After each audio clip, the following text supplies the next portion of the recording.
ගීතාවලිය 25 වෙනි ගීතිකාව. ලුහුඩු යාක්ෂණ පෙළක්. දාවිද්ගේ ගීතයකි. ස්වාමිනී, ඔබ දෙසට මාගේ ආත්මය ඔසවමි. මාගේ දෙවියන් වහන්සේ ඔබ කෙරෙහි විශ්වාස කෙලෙමි. මම ලජ්ජා නොවෙම්වා. මා කෙරෙහි ජයනාද පවත්වන්නට මගේ සතුරන්ට ඉඩ නොදුන මැනව.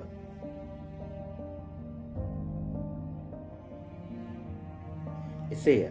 ඔබ කෙරෙහි බලා සිටින කවරෙක්වත් ලජ්ජා නොවන්නේය. නිෂ්කාරණයේ ද්‍රෝහිකම් කරන්නෝ ලජ්ජාවන්නෝය. ස්වාමිනී, ඔබගේ මාර්ග මට දැක්වුව මැනව. ඔබගේ මාවත් මට ඉගැන්වුව මැනව. ඔබගේ සැබෑකමෙහි මා හසුරුවමින් මට ඉගැන්වුව මැනව. මක්නිසාද ඔබ මාගේ ගැලවීමේ දෙවියන් වහන්සේය. දවස මුළුල්ලේ ඔබ කෙරෙහි බලා සිටිමි.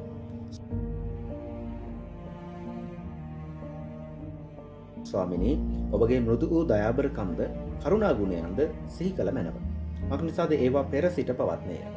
ස්වාමිනී, මගේ යෞවන වයසේ පව්වත් මගේ අපරාධවත් සිහි නොකළ මැනව.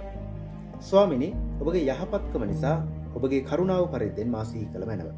ස්වාමීන් වහන්සේ යහපත්ය, අවංකය. එහෙයින් උන්වහන්සේ පව්කාරයන්ට මාර්ගය උගන්වන සේක.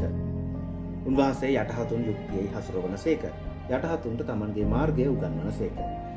ස්වාමීන් වහන්සේගේ ගිවිසුමද ශික්ෂාද රක්නවුන්ට උන්වහන්සේගේ සියලු මාවත් කරුණාව හා සැබෑකමද වෙති.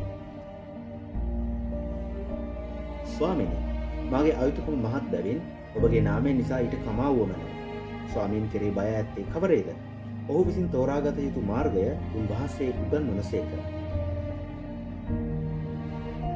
ඔහුගේ ආත්මය සුවසේ වසන්නේය. ඔහුගේ වංශය දේශය උරුම කරගන්නේය.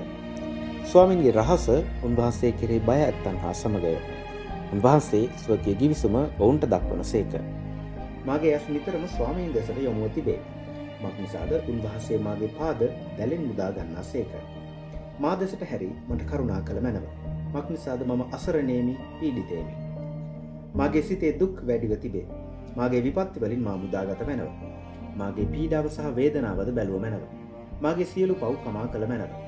මාගේ සතුරන් බැලුව මැනව. මක්නිසාද ඔහු බොහෝය. ක්‍රූර වූ වෛරයෙන් ඔහු මට වෛර වෙති. මාගේ ආත්මය ආරක්ෂා කොට මා මිදුව මැනව. ඔබ කෙරෙහි විශ්වාස කරන බැවින් මම ලජ්ජා නොවෙම්වා. සත්‍යකමත් අවංකකමත් මා රකීවා. මක්නිසාද ඔබ කෙරෙහි බලා සිටින දෙවියන් වහන්සේ ඊශ්‍රායල් ඔහුගේ සියලු දුක් වලින් මිදුව මැනව.